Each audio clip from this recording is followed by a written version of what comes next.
नमस्कार दोस्तों। आज हम बात करने वाले हैं प्रयोगवाद के बारे में।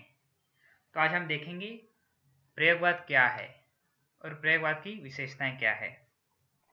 तो दोस्तों, जैसे हम जानते हैं कि सन 1943 के बाद जो कविताएं हिंदी में लिखी गई उसे प्रयोगवाद कहा जाता है। तो प्रयोगवाद का समय जो है वो 1943 से लेकर 1953 तक माना जाता है। तो हम देखेंगे प्रयोगवाद की विशेषताएं क्या है। तो सबसे पहले विशेषता है प्रयोगवाद की अहमनिष्ठ व्यक्तिवाद। प्रयोगवादी कवि के अंतरात्मा में अहमनिष्ठ इस प्रकार से समाया हुआ है कि उसका सामाजिक जीवन से कोई लेना देना नहीं है। वैयक्तिकता आधुनिक हिंदी साहित्य की एक विशेषता है। भारतेंदु, द्विवेदी एवं छायावादी युग में भी वैयक्तिकता की प्रधानता रही है, परंतु उस वैयक्तिकता में समाज भी समाया हुआ था। पर प्रयोगवादी वैयक्तिकता कवियों की आत्मविज्ञापन मात्र बनकर रह गई है।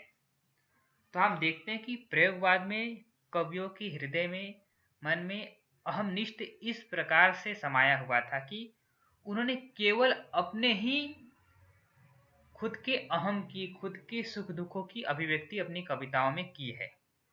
उनकी कविताओं का समाज से कोई लेना देना नहीं था, अर्थात उन्होंने समाज का चित्रण अपनी कविताओं में न के बराबर किया है। दोस्तों, हम देखते हैं कि वैयक्तिकता का चित्रण भारतेंदु युग, द्विवेदी युग और छायावादी युग के कवियों ने भी किया था, परंतु उन कवियों ने या उन कवियों की वैयक्तिकता में समाज का भी चित्रण समाया हुआ था। परंतु जब हम प्रयोगवाद की वैयक्तिकता की बात करते हैं तो इन्होंने वैयक्तिकता का चित्रण इतना अधिक किया कि ऐसा लगता है कि ये कवि अपना आत्मविज्ञापन दे रहे हैं। जैसे कि भारत भूषण की एक पंक्ति है, साधारण नगर में मेरा जन्म हुआ, बचपन बीता अति साधारण, साधारण खान पान, तब मैं एकाग्र मन जुट गया ग्रंथों में, मुझे परीक्षाओं में विलक्षण श्रेय मिला। तो इस पंक्तियों को पढ़ने के बाद ऐसा लगता है कि जैसे वो कवि अपना विज्ञापन दे रहे हैं। तो इस कारण इन कवियों ने अपनी कविताओं में वैयक्तिकता का इस कदर चित्रण किया है कि उनकी कविता समाज से दूरी बनी हुई है उनकी कविता की।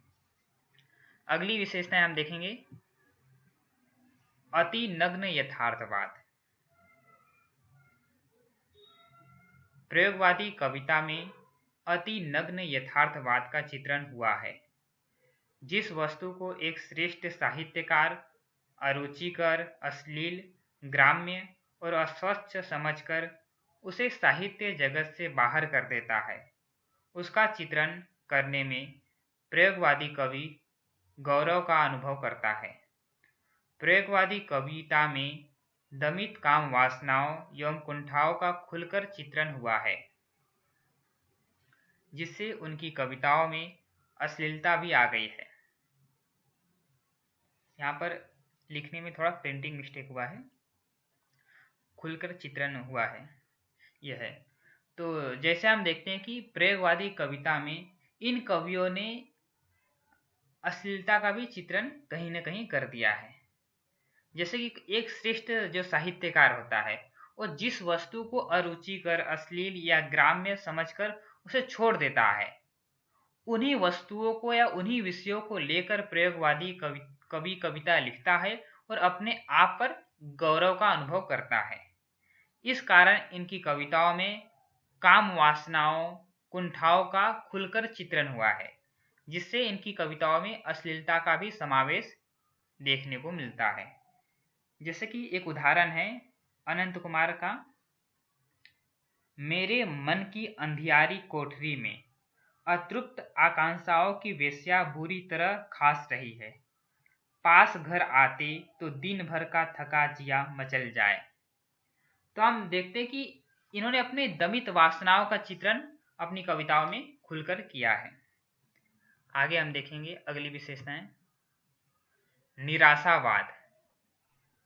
प्रयोगवादी कवि न तो अतीत से कोई प्रेरणा लेता है और न ही भविष्य के प्रति उसके मन में कोई आस्था आकांक्षा है। उसकी दृष्टि केवल वर्तमान पर ही टिकी हुई है।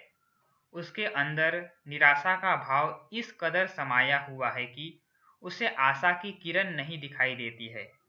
वह क्षण में विश्वास करता है, इसलिए इसलिए वह हर एक क्षण को जी लेना चाहता है।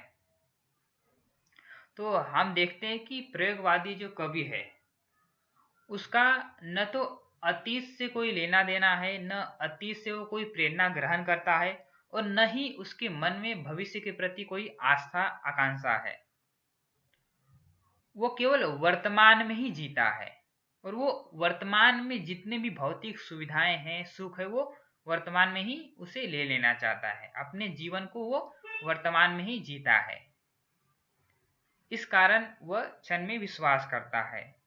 जैसे कि आगे की एक पंक्ति है कि आओ हम उस अतीत को भूले और आज की अपनी रग रग के अंतर को छू ले इसी क्षण, क्योंकि कल के वे नहीं रहे, क्योंकि कल हम भी नहीं रहेंगे। तो इस कारण इन कवियों ने निराशावाद का चित्रण भी कहीं न कहीं अपनी कविताओं में किया है। अगली विशेषता है अति बौद्धिकता। प्रयोगवादी कविता में अनुभूति एवं रागात्मकता की कमी है।